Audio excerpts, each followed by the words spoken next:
நிறைய பேர் ஒரு ஸ்டாக்கோட ரேட்டை பார்த்த உடனே இதுதான் இந்த கம்பெனியோட விலை அப்படின்னு நினச்சிடுறாங்க. ஆனால் தாம்தோ இன்வெஸ்டர் இந்த புத்தகத்தில் மனிஷ் பப்ராயி என்ன சொல்லியிருக்காரு அப்படிங்கிற ஒரு முக்கியமான பாடத்தை இப்போ நம்ம பார்க்க போகிறோம். ஷேர் ப்ரைஸ் வேற, கம்பெனியோட ரியல் என்டர்பிரைஸ் வேல்யூ வேற. மார்க்கெட் கொடுக்குற விலைக்கும் கம்பெனியோட உண்மையான மதிப்புக்கும் இடையே இருக்கிற கேப்பு தான் ஆர்பிட்ரேஜ் கேப் அப்படின்னு சொல்கிறாங்க. இதை கண்டுபிடிச்சு நம்ம டொரன்சா கம்பெனியை உதாரணத்துக்கு எடுத்து அந்த ஆர்பிட்ரேஜ் கேப் கால்குலேஷன் எப்படி இருக்கு அப்படிங்கிறத பார்க்கலாம். டொரன்சா கம்பெனியோட ஷேர் ப்ரைஸ் இப்போ 100 ரூபால ட்ரேட் ஆகிட்டு இருக்குதுன்னு வச்சுக்குவோம். மொத்தம் 1 கோடி ஷேர் இருக்கு. ஸோ மார்க்கெட் கேப் 100 கோடி. ஆனால் இது மட்டும் கம்பெனியோட விலை கிடையாது.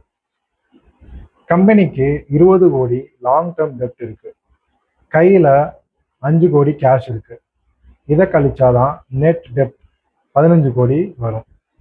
இப்போ இந்த கம்பெனியை நீங்க மொத்தமா வாங்கணும் அப்படின்னு நினைச்சீங்கன்னா அதனோட உண்மையான மார்க்கெட் என்டர்பிரைஸ் வேல்யூ 115 கோடி. இப்போ ரைட் சைட் பாருங்க, இதுதான் ஒரு இன்வெஸ்டரோட வியூ. நாம ஒரு டிசிஎஃப் மாடல் மூலமா கணக்கு போட்டு டொரன்சா பிஸ்னஸ் லைஃப் டைம்ல உருவாக்கின கேஷ் ஃப்ளோ வச்சு பார்த்தா இதோட ரியல் என்டர்பிரைஸ் வேல்யூ 215 கோடி வருது.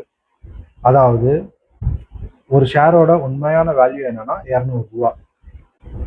ஆனா மார்க்கெட் பயத்துல இந்த ஷேரை வெறும் 100 ரூபாய்க்கு வித்துட்டு இருக்காங்க. இங்க உருவாகிற அந்த 50% கேப் தான் தாந்தோ ஆர்பிட்ரேஜ். புக்ல சொன்ன மாதிரி heads I win, tails I don't lose much அப்படிங்கிற கான்செப்டை வந்து நம்ம புரிஞ்சுக்க வேண்டியது. 200 ரூபா மதிப்புள்ள பொருளை 100 ரூபாய்க்கு வாங்குறோம். மார்க்கெட் கீழே விழுந்தா பெருசா நஷ்டம் இல்லை. ஆனால் உண்மையை புரிஞ்சுக்கிட்டு மேலே போனால் 100% ரிட்டர்ன். இந்த மார்ஜின் ஆஃப் சேஃப்டியை பெருசாக இருக்கும்போது தான் நாம் பை பட்டனை அழுத்தணும். ஷேர் ப்ரைஸை மட்டும் பார்க்காதீங்க, என்டர்பிரைஸ் வேல்யூ கேப்பை பாருங்கள். புரிஞ்சு ட்ரேட் பண்ணுங்கள். Think durable, think டொரன்சா.